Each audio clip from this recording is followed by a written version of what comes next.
శ్రీమాత్రే నమః. శ్రీ గురుభ్యో నమః. తదుపరి కర్కాటక రాశి. ఈ యొక్క మే మధ్య ఏప్రిల్ మధ్య నుండి మే మధ్య వరకు కూడా పంచగ్రహ కూటం అనేది, షష్టగ్రహ కూటం మొన్ననే పూర్తయింది. ఇక పంచగ్రహ కూటం ఉందండి. ఎలాంటి ప్రతిఫలాలు ఉంటాయి? అంత భయపడే విషయాలు ఏం లేవు ఈ రాశి వారికి. ముఖ్యంగా నవమ స్థానంలో ఈ యొక్క 5 గ్రహాలు ఉండడం వలన, అంటే ఈ 5 గ్రహాలు ముఖ్యంగా సూర్యుడు, అలాగే బుధుడు, చంద్రుడు. ఈ చంద్రుడు ఏంటంటే గమనం అనేటువంటిది జరుగుతూ ఉంటుంది. చంద్రుడు, అలాగే రాహువు, శుక్రుడు. శుక్రగ్రహం కళలు, రాజకీయ రంగాల వారికి సంబంధించి చాలా ప్రతీతి. వీరికి ప్రాజెక్ట్స్ అన్నీ కూడా మ్యాక్సిమం అయిపోయి లాస్ట్ మూమెంట్లో వీరి నుంచి ఏవైనా కండిషన్స్ తోని ఈ ప్రాజెక్ట్ నుంచి వీళ్ళని పంపించే ప్రయత్నం చేస్తారు. అయినా సరే మీరు నిలదొక్కుని ప్రాజెక్ట్లో ఉండి మంచి పేరు కూడా సంపాదిస్తారు. రాజకీయాల్లో కూడా ఆఖరి వరకు ఒక మనిషి పేరు చెప్పి ఆఖరి మూమెంట్లో ఆ మనిషిని తీసేస్తే ఎలా ఉంటుంది? ఈ పరంగా కొంచెం ఇబ్బంది పడతారు. చాలా జాగ్రత్తగా ఉండండి. ఇక ఎవరైతే వ్యాపారస్తులు ఉన్నారో వారికి బుధ గ్రహానికి సంబంధించి అధిపతి కాబట్టి బుధుడు నవమ స్థానంలో సంచరించడం వలన గోచార రీత్యా నో లాస్ నో ప్రాఫిట్ గా ఉంటాడు. అంత తీవ్రమైనటువంటి ఇబ్బందులు ఏమీ ఉండవు. వీలైనంత వరకు వీరి యొక్క జాతక రీత్యా ఈ యొక్క 9వ స్థానాన్ని ఏ గ్రహాలు వీక్షణ ఉంది అనేటువంటి చూస్తే ఇంకా బాగా చెప్పొచ్చు. ఇంకా ఎవరైతే రోగపీడోపశాంతయే, వృద్ధాప్యంలో ఉన్నటువంటి వాళ్ళు, పిల్లలు దగ్గర లేకుండా ఉన్న వాళ్ళు చాలా ఇబ్బంది పడుతూ ఉంటారు. అలాగే కుజుడు భూమికి సంబంధించి అధిపతి కాబట్టి భూమిని నమ్ముకున్నటువంటి రైతులు, చేతి వృత్తులు, కుల వృత్తులు చేసేటువంటి వాళ్ళు, వీరికి సంబంధించి సుబ్రహ్మణ్య ఆరాధన శక్తినిస్తుంది. వీరంతా కూడా ఏ మంత్రాన్ని చదవాలి? మానసికమైనటువంటి ఒత్తిడి అధికంగా ఉంటుంది ఈ రాశి వారికి. అంటే మనస్సుకు సంబంధించి బాధ పెట్టే వాళ్ళు, మనస్సుకు సంబంధించి ఏదన్నా విపరీతంగా ట్రీట్ చేసే వాళ్ళు ఉంటారు. జాగ్రత్తగా ఉండండి.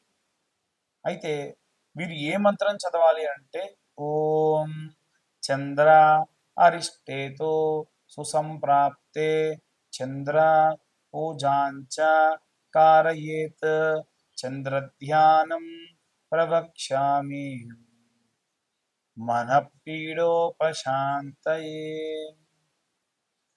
ఈ మంత్రం చదవడం వలన మనస్సు ఎప్పుడు ప్రశాంతంగా ఉంటుంది. ఎవరైనా కాస్త బెడ్ రిటర్న్ అయిపోయి ఉన్నారు, బాగా ఏజ్డ్గా ఉన్నారు, ఓల్డ్ ఏజ్లో ఉన్నారు, వీళ్ళు ఏదైనా సరే ఒక బాగా ఇబ్బంది పడుతూ ఉన్నారు ఆరోగ్యానికి సంబంధించి అంటే, ఇప్పుడు నేను చెప్పే మంత్రం వారికి సహాయం అవుతుంది. అందరూ, మీరు ఈ రాశి వాళ్ళు ఆ రాశి వాళ్ళనే కాకుండా అందరూ కూడా ఈ మంత్రాన్ని చదవచ్చు. ఆ మంత్రం ఏమిటి అంటే, ఓం వం అమృతకరాయ అమృతం ప్లావయ ప్లావయ యజమానస్య. యజమానస్య అన్న దగ్గర వారి పేరు పెట్టండి. యజమానస్య మృత్యుర్నశ్యతు ఆయుర్వర్ధతాం నమో నమః అనే మంత్రం వీరికి అపమృత్యు భయాన్ని ఇస్తుంది. అమృతకారకుడైనటువంటి చంద్రుడు అమృతం వీరి యొక్క శరీరంలోకి పంపేట్టుగా చేస్తాడు అని మంత్రం యొక్క ఉద్దేశము. అందరికీ సంబంధించి, అన్ని వర్గాల వారికి సంబంధించి అసలు పంచగ్రహ కూటం అంటే ఏమిటి, ఏ గ్రహ సంచారం ఉంది, ఎలాంటి రెమెడీస్ తీసుకోవాలనే విషయాన్ని ఇప్పుడు మనం తెలుసుకుందాం. మనకు పంచగ్రహ కూటమి అనేటువంటిది ఈ నెల 15వ తారీఖు నుండి ఈ నెల 9వ తారీఖు నుండి ఆల్మోస్ట్ 18, 19వ తారీఖు వరకు కూడా 5 గ్రహాలు మీనరాశిలో ఉన్నాయి. అందులో ముఖ్యంగా సూర్యుడు, అలాగే శని, రాహువు, శుక్రుడు, బుధుడు, ఈ గ్రహాలు మీనరాశిలో ఉన్నాయి. మీనరాశి వారికి ప్రత్యేకంగా, అంటే ఒక్క మీనరాశి వారికి వదిలేస్తే మిగిలిన అన్ని రాశుల వారికి కూడా చాలా విశేషమైనటువంటి ఈ యొక్క గ్రహ సంచారం అనేటువంటిది చాలా హెల్ప్ అవుతుంది. కొంతమందికి నో లాస్ నో ప్రాఫిట్గా కూడా ఉంటుంది. అసలు ఈ పంచగ్రహ కూటమి వల్ల ఏమవుతుంది, ఎలాంటి పరిస్థితులు నెలకొంటాయి అనేటువంటివన్నీ కూడా ఇప్పటిదాకా మనం మాట్లాడుకున్నాం. అయితే ఈ యొక్క పంచగ్రహ కూటమి 17వ తారీఖు పూర్తవుతుందో లేదో 25వ తారీఖు అంటే సూర్య గమనం అనేటువంటిది ప్రారంభమవుతుంది. చంద్రుడు అనేటువంటి వాడు మళ్ళీ ఈ యొక్క మీనరాశిలోకి వస్తాడు. అంటే అప్పుడు మళ్ళీ పంచగ్రహ కూటం ఉంటుంది. కానీ చంద్రుడు చాలా తొందరగా కదిలేటువంటి వాడు కాబట్టి ఒక 3 రోజుల పాటు ఈ యొక్క చంద్రుడు ఈ యొక్క మీనరాశిలోకి చేరడం అనేటువంటిది జరుగుతుంది. వాస్తవంగా మీనరాశిలోకి సూర్యుడున్న, చంద్రుడున్న, శుక్రుడున్న, శని ఉన్న ఎటువంటి నష్టం అనేటువంటిది ఉండదు. కేవలం ఇక్కడ పాపగ్రహ సంచారంలో భాగంగా శని గాని రాహు గాని ఉంటేనే ప్రాబ్లం. ఈ శని గాని రాహు గాని ఎవరైతే ఉన్నారో వారంతా కూడా మూవ్ అయిపోతున్నారు కాబట్టి అంతగా ఏమీ ఇబ్బంది లేదు. అయితే ఏమేం చేయాలి, అన్ని రాసుల వాళ్ళు ఎలాంటి రెమెడీస్ చేయాలి, ఎలాంటి మంత్రపఠనం చేసుకుంటే మంచిది అని అడుగుతూ ఉన్నారు. అందరికీ చెప్పేటువంటిది, కామన్గా చెప్పేటువంటిది ఒకటే ఏమిటంటే నవగ్రహ ప్రదక్షిణ. అందరు నవగ్రహాలు గుడికి వెళ్తే 3 చేద్దామా, 4 చేద్దామా, 5 చేద్దామా, 10 చేద్దామా, 11 చేద్దామా అంటారు. అలా కాదండి. నవగ్రహ ప్రదక్షిణాలు చేస్తే 21 ప్రదక్షిణాలు చేయాలి. 21 ప్రదక్షిణాలు సవ్య దిశలో, ఒక 6 ప్రదక్షిణాలు అపసవ్య దిశలో చేయాలి. ఎందుకంటే ప్రతి గ్రహానికి 3 సార్లు ప్రదక్షిణ చేసినట్టు. అప్పుడు ఎన్ని ఉన్నాయి? 9 గ్రహాలు ఇంటూ 3 అంటే 27. ఇప్పుడు 27 గ్రహాల్లో కూడా ఈ యొక్క 7 గ్రహాలకు మాత్రమే 3 ప్రదక్షిణాలు చొప్పున చేసి, రాహుకేతువులు ఎప్పుడు కూడా యాంటీ క్లాక్ వైజ్ డైరెక్షన్ లో తిరుగుతూ ఉంటారు. పాపగ్రహ సంచారం కదా, వాళ్ళు ఎప్పుడు రివర్స్ అనమాట. అంటే ముందు నుంచి కాకుండా వెనక నుంచి రావడము, ఏదైనా సరే కుడి చేత్తో కాకుండా ఎడమ చేత్తో చేయడం, ఇలాంటివి చేస్తూ ఉంటారు. కాబట్టి వీరికి మనం ప్రదక్షిణ కూడా అపసవ్య దిశలో చేయాలి. దీని వలన జాతక రీత్యా మనకు రాహుకేతువుల మధ్యలో వేరే ఏ గ్రహాలైనా బంధనమై ఉన్నా, ఒకవేళ ఏ గ్రహాలైనా పాపగ్రహంతో కలిసి ఉన్నా, ఎటువంటి గ్రహాలైనా సరే ఈ యొక్క పాపగ్రహాలతో బంధనమై ఉండి కూడా మనకు నెగిటివ్ రిజల్ట్స్ ఇచ్చేటువంటి ఉంటే కూడా ఈ ప్రదక్షిణాలు చేయడం అనేటువంటిది కాస్త శక్తినిస్తుంది. చిన్నపిల్లల దగ్గర నుండి వృద్ధుల వరకు, అంటే చదువుకునే విద్యార్థులు కానీ, గృహిణులు కానీ, ఉద్యోగస్తులు కానీ, వ్యాపారస్తులు కానీ, విడివిడిగా ఏం లేదండి, అందరికీ కామన్గా ఒకే ఒక్క విషయం ఏమిటంటే ఆదివారం నాడు పిరికెడు గోధుమలు ఒక తమలపాకు కానీ ఏదన్నా ఆకు డొప్పలో వేసి దానిపైన ₹1 బిల్ల నిలబెట్టి సూర్యగ్రహానికి నివేదన చేయండి. అదే గనక సూర్యగ్రహం నవగ్రహాల మధ్యలో ఉంటుంది.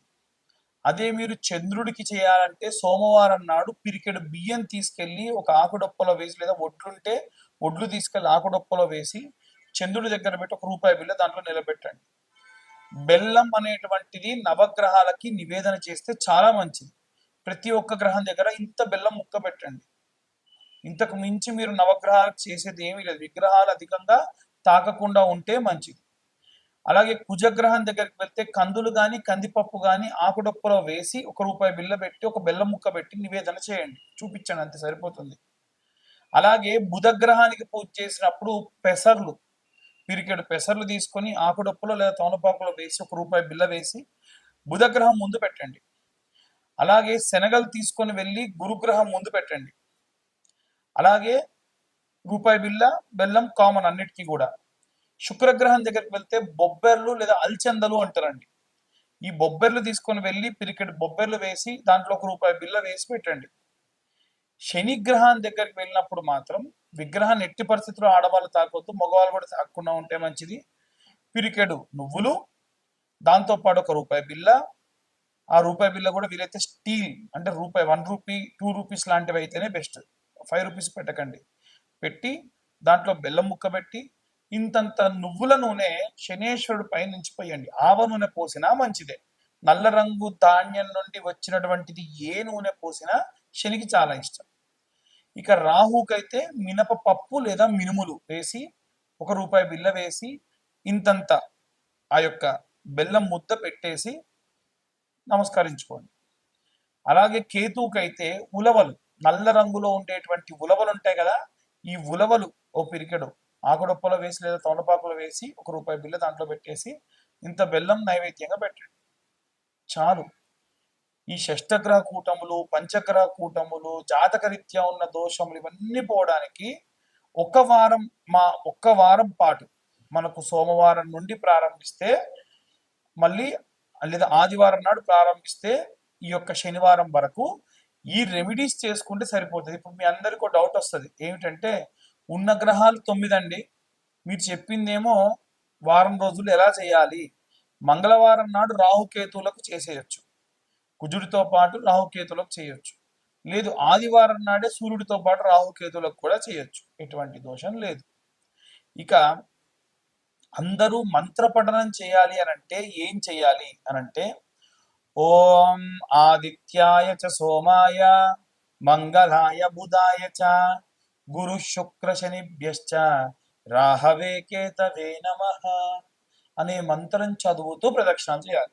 మీరు ఏ రోజు నవగ్రహ దేవాలయానికి వెళ్ళినా నేను చెప్పిన విధంగా, ఇంకొకటి, దేవాలయం మూసే సమయానికి వెళ్ళకండి.